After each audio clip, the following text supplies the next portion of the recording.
Welcome to Law Talk Hub, your trusted companion in the world of law and justice. यहाँ हम सरल भाषा में समझाते हैं कानून की किताबें, ऐतिहासिक फैसले और संविधान की गहराइयाँ. Stay tuned for deep insights, real cases, and courtroom brilliance. Let's begin today's legal journey. तो आज हमारे हाथ एक बड़ी ही कमाल की किताब पर कुछ सोर्सेज लगे हैं जिसका नाम है द सीक्रेट बैरिस्टर. जैसा कि नाम से ही जाहिर है, इसे यूके के एक गुमनाम बैरिस्टर ने लिखा है जो वहाँ की क्रिमिनल जस्टिस सिस्टम की अंदरूनी अक्सर चौंकाने वाली सच्चाई को सामने रखता है. और आज हमारा मिशन सिर्फ इस किताब का रिव्यू करना नहीं है. हमारे पास जो विश्लेषण है वो इससे कहीं ज़्यादा गहरा है. तो आज हम एक तरह से ये पता लगाएंगे कि हज़ारों मील दूर एक अलग कानूनी सिस्टम पर लिखी गई ये किताब भारत के बारे में इतनी कड़वी सच्चाई कैसे बता देती है. क्या हमारी और उनकी कहानी सतह के नीचे असल में एक ही है? बिल्कुल. और यही इस पूरी चर्चा को दिलचस्प बनाता है. हम इसे दो हिस्सों में देखेंगे. पहले हम किताब को ही समझेंगे, मतलब सोर्सेस के हिसाब से इसकी असली ताकत क्या है और लोग इसकी आलोचना क्यों करते हैं. और फिर हम उस हिस्से में उतरेंगे जहां असली मजा है, यूके और भारत की तुलना. देखेंगे कि कौन सी समस्याएं यूनिवर्सल हैं जो सीधे तौर पर भारत की कहानी लगती हैं और कौन सी बातें सिर्फ यूके की अपनी हैं. चलिए तो फिर इसे खोल कर देखते हैं.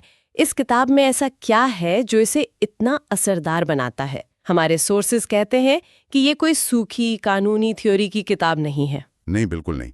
इसकी सबसे बड़ी ताकत है इसका लिखने का तरीका. लेखक जो गुमनाम हैं वो असल केस स्टडीज का इस्तेमाल करते हैं.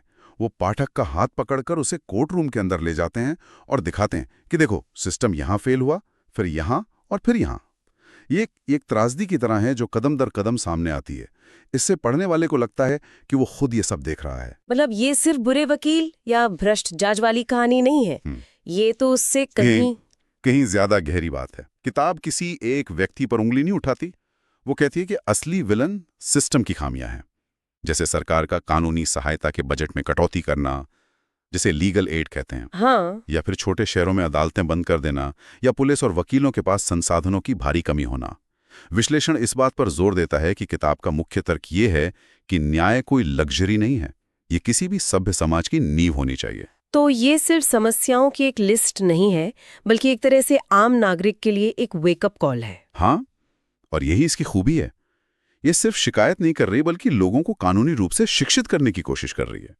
ये पाठकों को ये मानने पर मजबूर करती है कि न्याय की देवी की आंखों पर पट्टी तो बंधी है, लेकिन उसका तराजू हमेशा बराबर नहीं होता. एक सोर्स में एक रेडिट यूजर का जिक्र है जो कहता है, इस किताब ने यूके की अदालतों की दुनिया के बारे में मेरी आंखें खोल दी हैं. इसे और ज्यादा फंडिंग की सख्त जरूरत है. ये दिखाता है कि किताब लोगों पर सीधा असर कर रही है. लेकिन ऐसा तो नहीं हो सकता कि ये किताब सभी को पसंद आई हो. जाहिर है इसकी कुछ आलोचनाएं भी होंगी. जरूर हैं. कुछ पाठकों को लगता है कि इसकी भाषा कहीं कहीं बहुत भारी और तकनीकी हो जाती है. एक समीक्षक के अनुसार जो चीज एक हल्के फुल्के ब्लॉग पोस्ट की तरह शुरू होती है वो धीरे धीरे एक वजनी बोझ बन सकती है, खासकर उन लोगों के लिए जिनका कानून से कोई लेना देना नहीं है. और मुझे लगता है कि इसका लगातार निराशावादी टोन भी शायद कुछ लोगों को पसंद ना आए, है ना? बिल्कुल.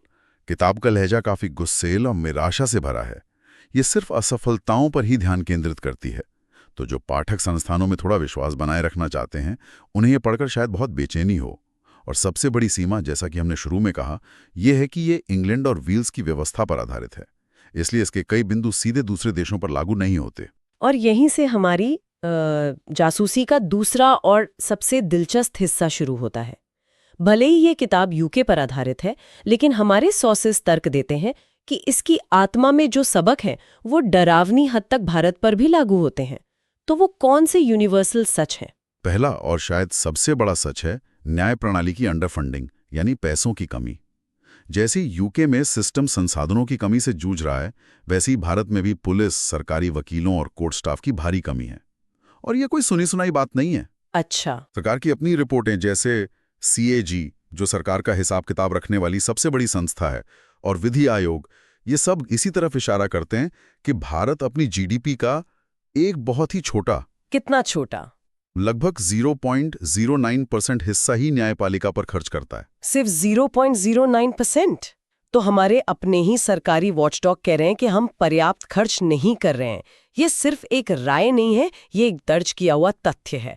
और अगर सिस्टम के पास पैसा ही नहीं है तो इसका सीधा असर तो मामलों की रफ्तार पर पड़ेगा। और यहीं से हमारी दूसरी समस्या निकल कर आती है, देरी, जिसे हम कहते हैं justice delayed is justice denied. बिल्कुल, ये कहावत भारत में जमीनी हकीकत है, जहां 5 करोड़ से ज्यादा मामले अटके हुए हैं। किताब दिखाती है कि कैसे यूके में देरी एक केस की क्वालिटी को बर्बाद कर देती है। सबूत धुंधले हो जाते हैं, गवाह बातें भूल जाते हैं या मुकर जाते हैं। हाँ, भारत में तो ये समस्या और भी विकराल है। यहाँ देरी सिर्फ अन्याय नहीं है, ये अपने आप में एक सजा बन जाती है, खासकर उन विचाराधीन कैदियों के लिए जो सालों तक जेल में बंद रहते हैं। और अगर कोई गरीब है तो उसके लिए तो ये लड़ाई और भी मुश्किल हो जाती होगी। यहीं पर शायद कानूनी सहायता यानी लीगल एड का सवाल उठता है। और ये तीसरा बड़ा समानांतर बिंदु है। विश्लेषण साफ कहता है कि भारत में लीगल एड का सिस्टम कागज पर तो मौजूद है, लेकिन हकीकत में लगभग नाकाम है। समस्या बहुत गहरी है। जो वकील कानूनी सहायता देते हैं उन्हें बहुत कम पैसे दिए जाते हैं, इसलिए अच्छे वकील ये काम करना ही नहीं चाहते। उनकी गुणवत्ता पर कोई नियंत्रण नहीं है। और सबसे चौंकाने वाला आंकड़ा जो सोर्स सामने रखता है वो ये है कि लगभग 80% अभियुक्तों को ये पता भी नहीं होता कि वे मुफ्त कानूनी सहायता के हकदार हैं।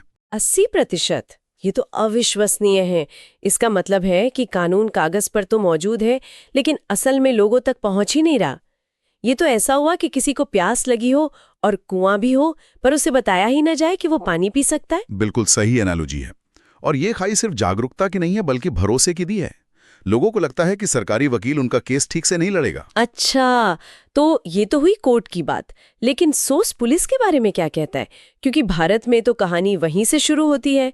क्या वहां भी यही पैटर्न दिखता है? हाँ, और ये चौथा बड़ा सबक है। जैसे किताब में पुलिस की गलतियों के उदाहरण है, वैसे ही भारतीय संदर्भ में अवैज्ञानिक जांच, सबूतों के साथ छेड़छाड़ और सिर्फ कन्फेशन पर निर्भर रहना आम बात है। सोर्स बताता है कि जल्दी परिणाम देने के दबाव में अक्सर गलत गिरफ्तारियां होती हैं। ये वही ढांचागत समस्या है जिसकी किताब बात करती है, जहां प्रक्रिया का पालन करने से ज्यादा जरूरी केस को सॉल्व करना मान लिया जाता है। इन सब बातों को सुनकर ऐसा लगता है कि सिस्टम के हर हिस्से में कोई ना कोई बड़ी खामी है। लेकिन फिर मानवीय पहलू का क्या? हम और आप जैसे आम लोग इस तस्वीर में कहाँ फिट होते हैं? और ये शायद किताब का सबसे बड़ा सबक है, जनता की उदासीनता, जिसे पब्लिक एपैथी कहते हैं। विश्लेषण कहता है कि न्याय प्रणाली तभी काम करती है जब आम लोग इसकी परवाह करते हैं। ये भारत के लिए एक शक्तिशाली समानता है। ये बात तो बिल्कुल सही है। हम अक्सर सोचते हैं कि कोर्ट कचहरी हमारी समस्या नहीं है, जब तक कि हम खुद इसमें ना फंस जाए। सोचिए, अगर किसी की गाड़ी चोरी हो जाए और वो FIR लिखाने जाए, तभी उसे पहली बार एहसास होता है कि सिस्टम कितना धीमा और बोझिल है। जब तक ये किसी और के साथ हो रहा है, ये बस एक खबर है। एकदम। और इसी उदासीनता का फायदा सिस्टम उठाता है। जब तक जनता सवाल नहीं पूछती, तब तक कोई जवाबदेही नहीं होती। सोर्स में कुछ और समानताओं का भी जिक्र है, जैसे कोर्टरूम में अराजकता, खोई हुई फाइलें, तैयारी के बिना वकील। ये सब यूके की कहानी लगती हैं, लेकिन भारत में ये रोज की हकीकत है। मैं एक पैटर्न देख रही हूँ। ये सारी बातें एक ही तरफ इशारा कर रही हैं। असली समस्या किसी एक जज, वकील या पुलिस वाले में नहीं है। समस्या पूरे ढांचे में है। बिल्कुल। और यही एक और महत्वपूर्ण सबक है। प्रणालीगत समस्याएं व्यक्तिगत समस्याओं से बड़ी हैं। किसी एक व्यक्ति को दोष देना आसान है, लेकिन सोर्स तर्क देता है कि असली सड़न व्यवस्था में है। राजनीतिक हस्तक्षेप, जजों पर काम का भारी बोझ और बुनियादी सुविधाओं की कमी। ये बहुत जरूरी बात है, क्योंकि अक्सर जब कोई बड़ा केस मीडिया में आता है तो सारा ध्यान जज या वकील पर चला जाता है। लेकिन सोर्स ये कह रहा है कि हमें एक्टर को नहीं, बल्कि उस स्टेज को देखना चाहिए जो टूटा फूटा है। और उस टूटे हुए स्टेज पर सबसे ज्यादा चोट किसे लगती है? जाहिर है, उन्हें जो सबसे कमजोर हैं। और यहीं से अगला सबक निकलता है। आपराधिक न्याय ही सामाजिक न्याय है। विश्लेषण साफ करता है कि गरीब, दलित, आदिवासी और महिलाएं दोनों प्रणालियों में असमान रूप से पीड़ित हैं। भारत में हम ये रोज देखते हैं।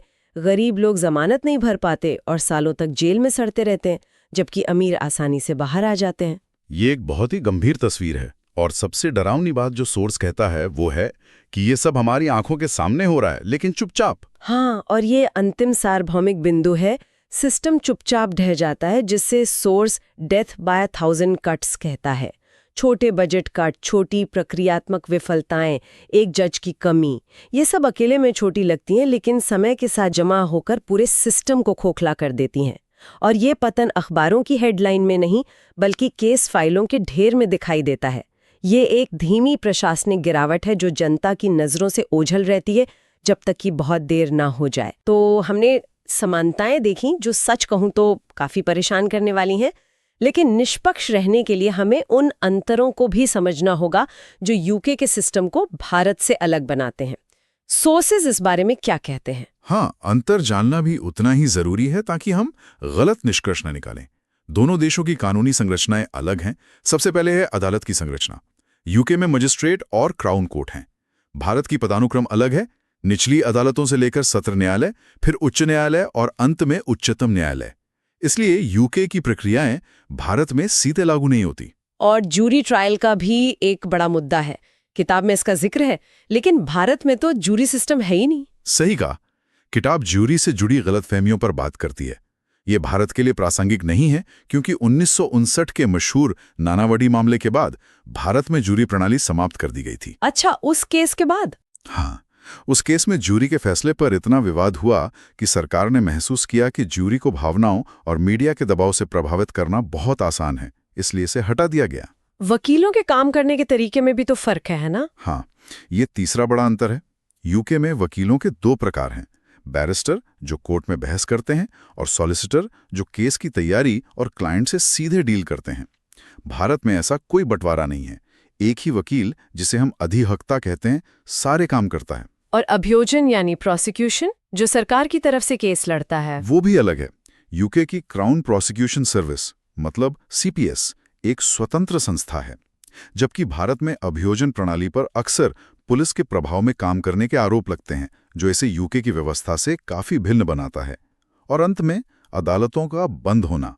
ये यूके की एक विशिष्ट बहस थी, जहां सरकार ने बजट कटौती के कारण कई अदालतें बंद कर दी थी। जबकि भारत की समस्या तो इसके ठीक उलट है। यहाँ अदालतें बंद नहीं हो रही, बल्कि मामलों के बोझ तले दबी हुई हैं और स्टाफ की भारी कमी है। बिल्कुल, हमारी समस्या संसाधनों की कमी की है, इमारतों के बंद होने की नहीं।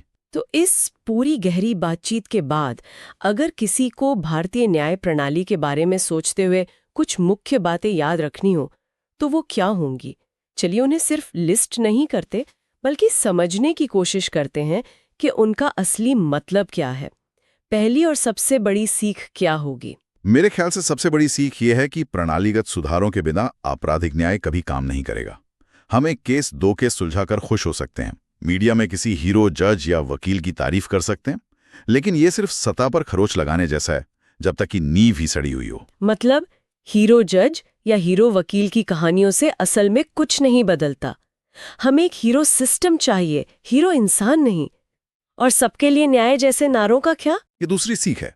मजबूत कानूनी सहायता के बिना ये नारे अर्थहीन हैं।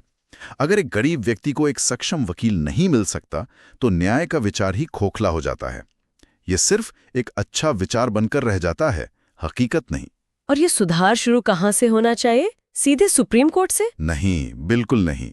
तीसरी और सबसे जरूरी सीख है, पुलिस सुधार सबसे अहम कानूनी सुधार है। न्याय की प्रक्रिया पुलिस थाने के गेट से शुरू होती है। अगर वहीं पर जांच गलत तरीके से होती है, सबूत ठीक से नहीं जुटाए जाते, तो पूरी इमारत की नींव ही कमजोर हो जाती है। एग्जैक्टली। कोर्ट कितना भी अच्छा क्यों ना हो, वो सड़े हुए मटेरियल से अच्छी इमारत नहीं बना सकता। और देरी, क्या वो सिर्फ एक प्रक्रियात्मक समस्या है? नहीं, चौथी सीख यही है कि देरी अपने आप में एक प्रकार का अन्याय है। ये सिर्फ एक असुविधा नहीं है, ये न्याय से इनकार करने का एक तरीका है, जहां सिस्टम आपको इतना थका देता है कि आप लड़ना ही छोड़ देते हैं। ये सब सुनकर लगता है कि सारी जिम्मेदारी सिस्टम की है, लेकिन इसमें जनता की क्या भूमिका है? और यही पांचवी सीख आती है। कोई भी प्रणाली उतनी ही अच्छी होती है जितनी जनता उसकी परवाह करती है। जब तक नागरिक उदासीन रहेंगे, सवाल नहीं पूछेंगे और इसे किसी और की समस्या समझते रहेंगे, तब तक नेता और नौकरशाह भी जवाबदेह नहीं होंगे। उदासीनता ही वो जंग है जो सिस्टम को अंदर से खा जाती है। और आखिर में इन सब के केंद्र में कौन है? इंसान। और यही छठी और अंतिम सीख है। जब सिस्टम चलाने वाले लोग, जज, वकील, पुलिस ज्यादा काम के बोझ तले दबे और कम संसाधनों वाले होते हैं, तो न्याय ढह जाता है। ये कोई मशीन नहीं है जो अपने आप चलती रहेगी। थके हुए, निराश लोग अच्छी तरह से न्याय नहीं कर सकते हैं। ये एक बहुत ही शक्तिशाली सारांश है। ये वाकई ध्यान व्यक्तिगत दोष से हटाकर पूरी प्रणाली के स्वास्थ्य पर केंद्रित करता है। ये हमें ये सोचने पर मजबूर करता है कि हम एक समाज के रूप में अपनी न्याय प्रणाली को कितना महत्व देते हैं। बिल्कुल। और श्रोताओं के लिए एक अंतिम विचार छोड़ने के लिए, जो स्रोत पर ही आधारित है, ये किताब इस बात पर ध्यान केंद्रित करती है कि कैसे सिद्धांतों पर बनी एक प्रणाली उपेक्षा के कारण बिखर सकती है। ये भारतीय संदर्भ में विचार करने के लिए एक उत्तेजक सवाल खड़ा करता है। अगर चुपचाप पतन पहले से ही हो रहा है, जैसा कि स्रोत बताता है, तो उस पतन की पहली आवाज कैसी होगी जो जनता के बीच गूंजेगी? वो निर्णायक मोड़ क्या होगा जब जनता की उदासीनता जवाबदेही की मांग में बदल जाएगी? Thank you for your valuable time and for being a part of Law Talk Hub. नए वीडियो और न्यायिक ज्ञान के लिए जुड़े रहिए। Don't forget to like, share and subscribe. See you in the next one.